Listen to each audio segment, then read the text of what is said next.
This election could dramatically affect how real estate is done for the next 5, 10 years. And you really got to be paying attention to what is about to happen in elections if you want to do well in real estate, either buy, selling, investing. And as somebody that puts their own money where their mouth is, I've been really looking at this election very hard. See, the thing about real estate is it mostly boils down to taxes. Taxes, taxes, taxes. I've represented the rich, I've represented myself, which is somewhere in the middle, and I've represented everybody to the first-time home buyer. And I've been listening very carefully to what everybody's saying, and it seems like for the last week and a half, 2 weeks, for the last, few months, the question of elections has popped up as one of the number one reasons why people are not buying at this very moment. Not to mention high interest rates, et cetera, et cetera. But it comes up in every conversation. I'm going to dissect that on how I plan to future-proof myself, look at the real estate market. Am I going to be buying? Am I going to be selling? Would I be buying rental properties right now? Would I not? Would I be trying to hedge myself in the future? I'm going to talk about that. If you're looking at real estate right now, you're thinking of two different things. What is Trump's policy is going to be? What is Harris's policy is going to be? And they've pretty much broadcasted them. But when you're looking as a real estate investor or a person going to hold real estate, buy real estate, you got to really think about what are the tax implications of these things. And that boils down to one, the 1031 exchange. That is going to be huge. And I think she's been talking about limited to between 400,000, 500,000 on the 1031 exchange. 1031 exchange is the lifeblood of real estate deals. If you're coming from California to Florida or New York to Florida or New York to Alabama or whatever, you can have some really big 1031 carryovers. And I think you're going to see, if Harris gets elected, a large amount of 1031 exchanges trying to hurry up and get done. And what that will do to some of these little areas, who knows? But I will say that it's going to happen. The big talk on the street was 1031 exchange and the limit of the 1031 exchange. And every one of these policies echoes something. It echoes to the future of what are the thoughts on the street that they're going to do. That shows you right off the bat, they do not like the 1031 exchange. And in the future, those 1031 exchanges are going to get limited more and more and more. The idea that I can buy something, I take the profit, I buy something bigger, that cash flows, I get to keep the cash flow, plus not have to pay the taxes. And then I sell that one and I buy a bigger one and the cash flow I get to keep. And then the taxes gets deferred, and I just keep playing that game all the way up the tree. And they don't want you to do that anymore. They want you to pay that taxes now. And, for a lot of people, they wouldn't care if they had to pay the taxes if it was used for something appropriate, like we actually wanted it to be used for, and not for another war or some of these other things, or to not maybe help those that actually need it, like when there's a flood, or when aid needs to be given, that it's given, but instead it's just thrown away on a lot of these extra little, adventures the government likes to do. And that was the whole argument with the unrealized gains. Unrealized gains will hammer a lot of things, okay? Because most of the wealth, let's be honest, is held by very rich individuals or corporations. $100 million is not a lot of money when you're talking 100 unit apartment complexes, 200 unit apartment complexes, these large places that hold a lot of real estate, wealthy real estate, large commercial districts, all these things. And the idea of commercial or unrealized gains, even in the stock market, when most of the stock market is owned by a handful of entities or people, that fast selling that would happen all of a sudden will have its repercussions, and it will have its trickle-down effects. Nobody has the liquidity to pay unrealized taxes or unrealized capital gain taxes on things that they own. Nobody has that amount of cash just laying around. It's invested in other things. It's in different accounts. You can't put all that money in one account. It's on and on and on. The reason why is nobody's that liquid. They're not liquid enough. No company is really liquid enough to pay taxes on unrealized gains. They'll be forced to sell these properties in order to pay the taxes. Any individual, really, and if this ever comes to fruition at the lower brackets, they will not have the cash to pay the gains every year, and they'll be forced to sell it, and then nobody will be able to afford to own anything. You know, one of the largest conversations that I have with a client is how long you've held the property. And most of the time it's short-term capital gains. And I'll tell you this, that if short-term capital gains goes to what the Harris administration wants them to go, that will be the end of most flipping. Still be the end of my flipping of real estate, because the risk you put into the deal versus the amount of money you can make after taxes, is that correlation is a really big thought process. Why would I risk my money when the government's going to get 42% or whatever large amount right off the top? My last flip, I paid $35,000 of $100,000 to taxes, and that hurt writing that check. I took all the risk, I did all the sweat equity, I did everything that I had to do, crawl underneath the house, take the risk of getting shocked, talk to contractors, make sure the contractors don't run off with my money, make sure the inspections were done right. Everything possible. Find the buyer, make sure you don't get sued, to pay $35,000 taxes on a $100,000 gain. You know, that for them to just have their hand in all these deals, it's going to slow down the amount of deals that are happening. People are just not going to want to go out and flip and get dirty and get nasty and, you know, worry about air conditioners getting stolen if they've got to pay such a high capital gains. And yeah, they're raising the long-term capital gains too. I think it's to 28%, which is absolutely insane. So we know what Harris is going to do, because she said, and yeah, it's got to be ratified by Congress or whatever. And then we know what Trump is going to do.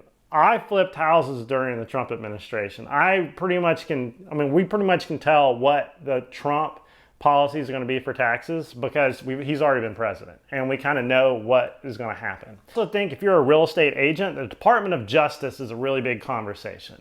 Department of Justice, if it's in a Harris administration, is going to be much more strict on real estate transactions, realtors, real estate agents, and I think you're going to see this very tightening of policies and regulations on the industry. We know Democrats like bigger government, they like more strict regulations, and Trump has always been less regulations, let the horses run, let the market do its thing.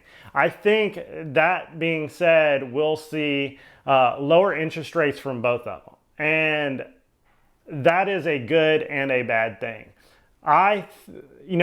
Investors love low interest rates. That's just what we do. We like being able to borrow money for cheap and put it in an asset. That being said, low interest rates and the access to cheap liquidity makes prices go up. And I think we're going to see a melt up from both of them. I think from Trump, you're going to see grow the income over the debt. Just say, hey, well, we've got X amount of debt. We're going to grow the income as high as possible. I think Harris will have a very free-floating loose money system where money is just being pumped into the system. We have the $25,000 first-time home buyer policy, which will pump $25,000 per home buyer into the market, which will just elevate the price of houses $25,000 because there's so much money coming into the system. Every one of these government entitlements, these government programs that's pumping money into the system is creeping the price of everything up. I think we'll see tougher regulations in the industry of real estate. I think it will drive the cost of title up. It'll drive the cost of real estate attorneys up. It'll cause the insurance to go up. It'll cause everything across the board to creep up, because it'll be, as more regulation comes in, things will be harder to do. There'll be more and more expenses. Permits will go up. And every time we see policy, when you look at the Democratic Party, you look at California, you look at these very big Democrat states, the idea comes from that and goes to DC, right? And we see that with, we see Florida, where some of these ideas for big condos and big real estate comes from these bigger cities. So you can see the filter down effect. So we see what's going on in California. That's going to be the policies we'll see through the housing administration, through all these incentives to what they think will grow the real estate world. So you got to ask yourself, is that something I want or something I don't want? For me, I made money during the Biden administration. I made money during the Trump administration. They were different ways of making money. The Democrats had a lot of money floating around for people and the the Republicans had looser regulations. So that topic of regulation and bureaucracy is something you really got to think about. Something that will affect all of us. The Department of Justice, we know that Trump is going to reduce it because he did it last time. Somebody's got to rein in the Department of Justice, or there will be no real estate agents, because it'll just be too hard to do deals. And for those that think that real estate agents don't have a time and place, well, you haven't done that many deals. These deals are getting more strict, and there's more rules, and there's more ways to get sued than it's just wild how many ways you can get sued now. And to be able to do a deal and never have done a deal, you need somebody by your side. And if you don't, well, one day you're going to run up against somebody that is a professional, and they're going to turn you upside down. You get what you pay for with advice, and especially on big deals, you need advice. That's why you always have an attorney. That's why you always have a real estate agent. That's why you always have a financial advisor, because your advice, especially on complex deals, is worth every penny. So it looks kind of like this. If you're a flipper, a wholesaler, an investor, you're going to want a Trump administration. If you're a renter, if you are somebody that wants more government, wants more programs for, that special loan, or you're wanting more government oversight over the real estate industry, over real estate agents, over attorneys, over Department of Justice running wild, well, that is the Harris administration. Most of these policies are setting up for a renter nation. The Harris administration will be the forefront of a renter nation. Just basically, you won't want to own any of this. The unrealized gain portion will say, why should I own these things? Why not just rent? If I'm going to have to pay taxes on something I got to hold, plus property tax, plus the risk, plus insurance, plus taxes, plus maintenance, plus all these things, what would be the point of owning anything? You will own nothing, and you'll be happy for it. You'll have your subscriptions. You will pay forever. You'll never own anything. You'll never be able to gain that wealth. You'll just frolic along, and that wealth entity, the thing of owning things to gain wealth, will go away. That's just my thought on the renter nation. It's terrible, but a lot of people would rather rent than have the headache of all this stuff. Everything I say in this video is about the money line. It is about which one, as a real estate investor, is going to provide a better scenario for me. For me, I'm looking at less regulation. I'm looking at less taxes. I'm looking at less risk in deals from the government oversight, less permits, less regulation. I also believe that short-term rentals will be vilified. That is not going to be something they're going to say, and you see it in the local governments too, saying that the reason why rentals are so short and the price of rentals are so high, there's not enough supply out there, is because of all the short-term Airbnbs, and that we need to tax those at a higher rate, or we need to give those a permit or a licensure, or they shouldn't be allowed in certain type of mortgages, or they'll start regulating the mortgages. And that is going to set up for a hard situation for those with that third, fourth home that needs to be Airbnb. They'll regulate the insurance policies. Seeing that right now, that if you have a second, third home and it's an Airbnb, certain insurance companies just won't insure you, or they'll elevate the insurance price so high that you'll never cash flow and the property's just not worth it anymore. You're going to start seeing these policies regulate all this stuff. I've always believed in capitalism. I've always believed in the ability to make money and not having an Atlas Shrugged event. And every time I watch these videos, I get more and more irritated at this is mimicking the book Atlas Shrugged. And if you've never read that book, it's basically where entrepreneurs and the great entrepreneurs, the people that are producing society, just quit. And who is John Galt? They just disappear. And they say, you know, I've had enough. I'm just not going to participate anymore. And at some point, if you over-regulate and overtax the movers in an industry enough, they will just go somewhere else. And you'll have this big hole in the industry. I think the big problems are going to come out of commercial real estate. If you've been watching Pelosi, and it's crazy, is you can just watch what Pelosi does and know kind of like what is about to happen. And she's making her big moves on San Francisco real estate. I think commercial real estate, you're going to have this trend going from commercial back to residential. They're going to take these big buildings and they're going to turn them into residential structures. And that's exactly what she's doing. She's going into these areas where you can buy these big commercial buildings and just turn them into residential real estate. Change the zoning rules, just wave a wand, and all of a sudden you go from 100-unit commercial building to 300 units of residential real estate. And that's how Harris produces all of these extra places for people to live, and in theory driving down rent. But I don't know if it's going to work quite that way, because anytime the government has oversight and stuff, you have to incentivize investors to do things, put their money there.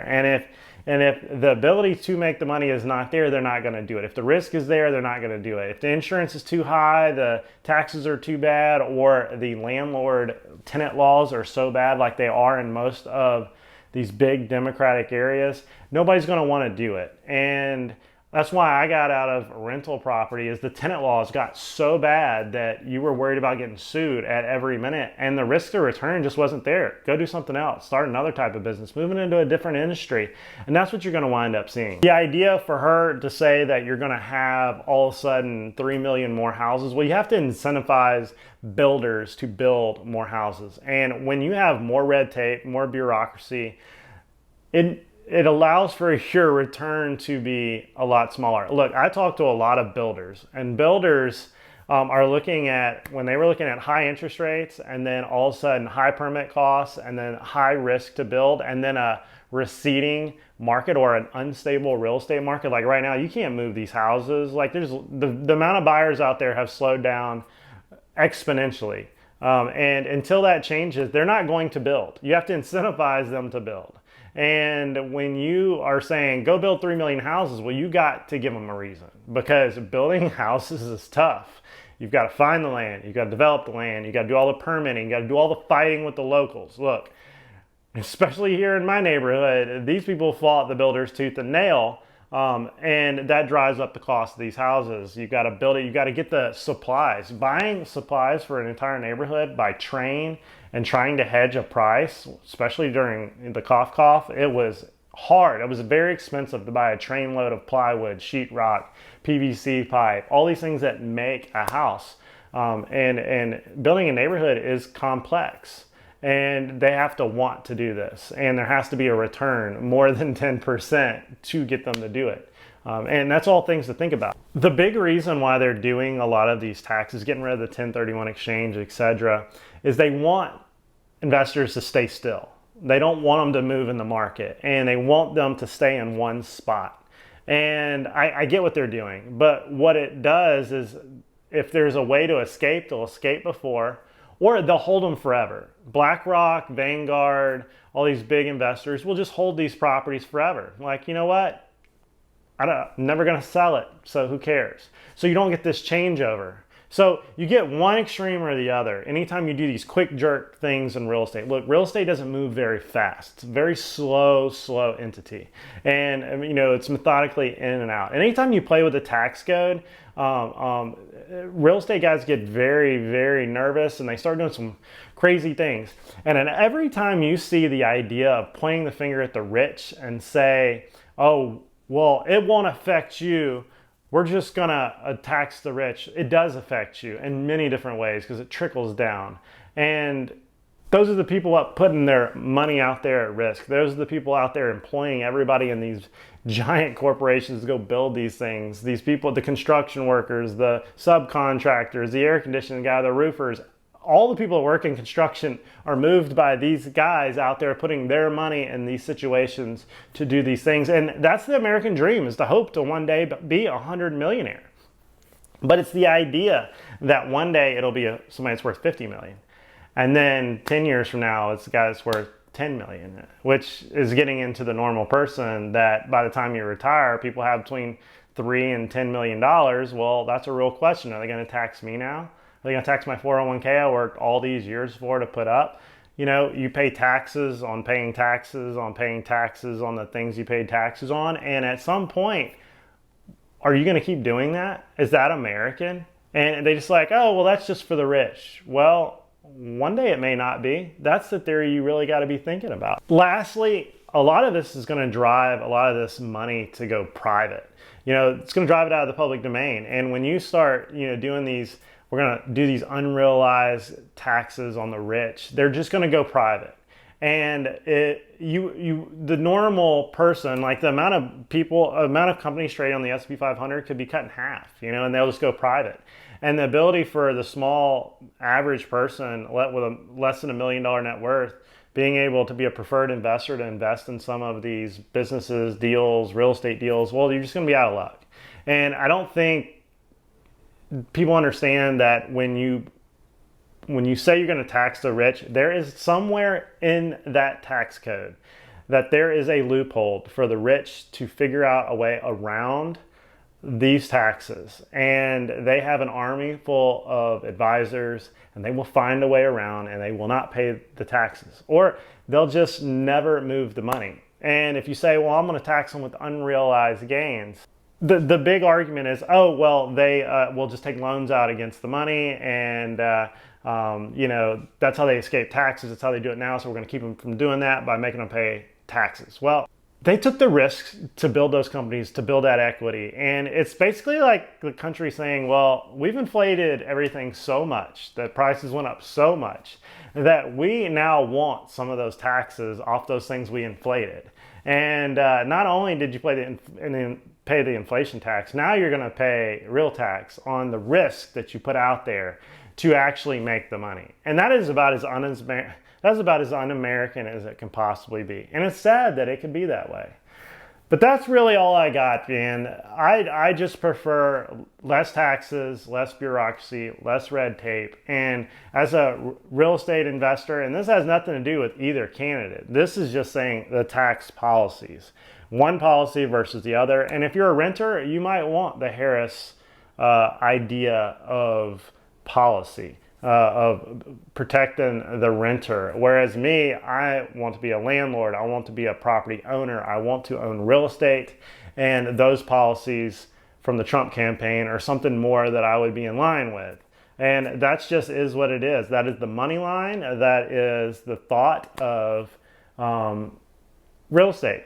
Now, I want you to comment down below which one you prefer. Am I wrong with any of this? How am I wrong? And if you are on the Harris side or the Trump side, have some discourse, because that's what America's about, and that's how policy gets reformed. And if you're a congressman or a senator and you're watching this video and you see people arguing, well, maybe you put that on the floor and you figure out, like, well, this person likes this person likes this. Both of them have good ideas. How can we put those two together?